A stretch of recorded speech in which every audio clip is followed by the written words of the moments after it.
Hi dears, അസ്സലാമു അലൈക്കും. Welcome to my world. അപ്പോൾ മറ്റൊരു പുതിയ വീഡിയോയിലേക്ക് എൻ്റെ എല്ലാ പ്രിയപ്പെട്ട കൂട്ടുകാർക്കും സ്വാഗതം.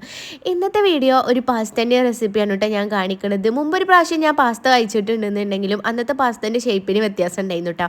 നീണ്ടിട്ട് ഒരു കോണായിട്ടുണ്ടായിരുന്നതായിരുന്നു ഒരു സൈഡിൽ മാത്രം. ഇപ്രാവശ്യത്തെ പാസ്തൻ്റെ ഷേപ്പ് കാണാൻ തന്നെ നല്ല രസം ഉണ്ടായിരുന്നു കേട്ടോ. അത് കണ്ടപ്പോഴാണ് അങ്ങനത്തെ ഒന്ന് വാങ്ങിയത്. വാങ്ങിയിട്ട് കുറേ ദിവസമായെങ്കിലും ഉണ്ടാക്കാനായിട്ട് തോന്നിയിട്ടുണ്ടായിരുന്നില്ല കേട്ടോ, അതിൻ്റെ രസം കൊണ്ട്. അപ്പം ഏതായാലും അതൊന്നും ഉണ്ടാക്കി വെക്കാമെന്ന് വിചാരിച്ചു.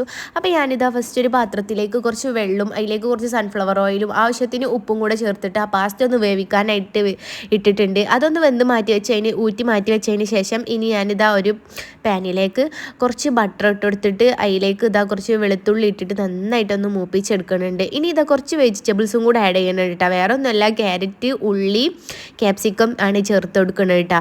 എല്ലാം കൂടെ ഇട്ടിട്ട് കുറച്ച് ഉപ്പും കൂടെ ചേർത്ത് കൊടുക്കട്ടെ. അതിലേക്ക് ആവശ്യമായിട്ടുള്ള കുറേ നേരം വയറ്റി വേവിപ്പിച്ചെടുക്കൊന്നും വേണ്ട.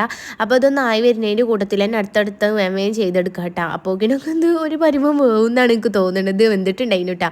അപ്പോൾ ഇനി ഇതിലേക്ക് ചേർക്കാൻ പോകുന്നത് ഫ്രഷ് ക്രീമാണ്. അതൊന്ന് ചേർത്ത് കൊടുക്കുക.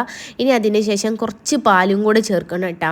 അപ്പോൾ ഫ്രഷ് ക്രീം ഇല്ലാത്തൊരു പാലിൽ കുറച്ച് മൈദപ്പൊടി ഒന്ന് കലക്കിയിട്ട് നമുക്കുള്ള ആ വൈറ്റ് സോസ് ഉണ്ടാക്കിയെടുക്കാം കേട്ടോ.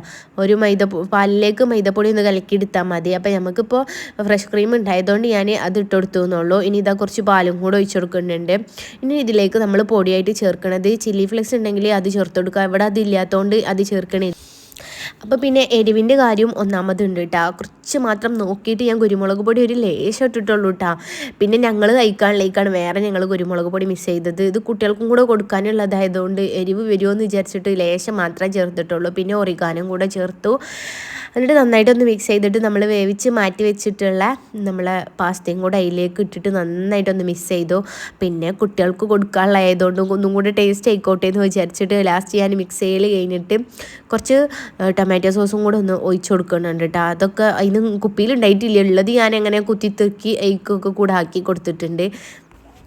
ഉപ്പ് ഈ ഒരു ടൈമിലൊക്കെ നോക്കിയിട്ട് ഇല്ലയെന്നുണ്ടെങ്കിൽ കുറച്ച് ഉപ്പൊക്കെ ചേർത്തെടുത്ത് മിക്സ് ചെയ്യാം കേട്ടോ. ഇതിൽ പിന്നെ നേരത്തെ ഇട്ട ഉപ്പ് തന്നെ ഉണ്ടായതുകൊണ്ട് പിന്നെ വേറെ ഉപ്പൊന്നും ചേർക്കാൻ നിന്നിട്ടില്ല. അപ്പോൾ ചില്ലി ഫ്ലേക്സും കൂടെ ചേർക്കുകയാണെന്നുണ്ടെങ്കിൽ വേറെ ടേസ്റ്റും കൂടി ആയിരുന്നു കേട്ടോ. അപ്പോൾ കുട്ടികൾക്കൊക്കെ ഈ രീതിയിലൊക്കെ ഉണ്ടാക്കി കൊടുത്താൽ ഓൾക്ക് എരിവിനുള്ള പ്രശ്നമില്ല, ഇന്ന് നന്നായിട്ട് കഴിച്ചോളും.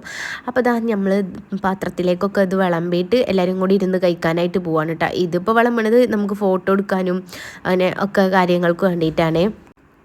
അപ്പോൾ നമ്മൾ സിമ്പിളായിട്ടുള്ള പാസ്ത റെസിപ്പി ഇഷ്ടപ്പെട്ടെന്ന് വിചാരിക്കുന്നു. കൂട്ടുകാരെല്ലാവരും കമൻറ്റായിട്ട് നിങ്ങളെ അഭിപ്രായങ്ങൾ അറിയിക്കാൻ മറക്കരുത്. അതുപോലെ വീഡിയോക്ക് ലൈക്ക് ഇടാനും മറക്കരുത് കേട്ടോ. അപ്പോൾ ഇന്നത്തെ എൻ്റെ വീഡിയോ ഇത്രയേ ഉള്ളൂ. അടുത്ത നല്ല വീഡിയോ ആയിട്ട് വരാം. അതുവരെ എല്ലാ കൂട്ടുകാർക്കും ബായ്.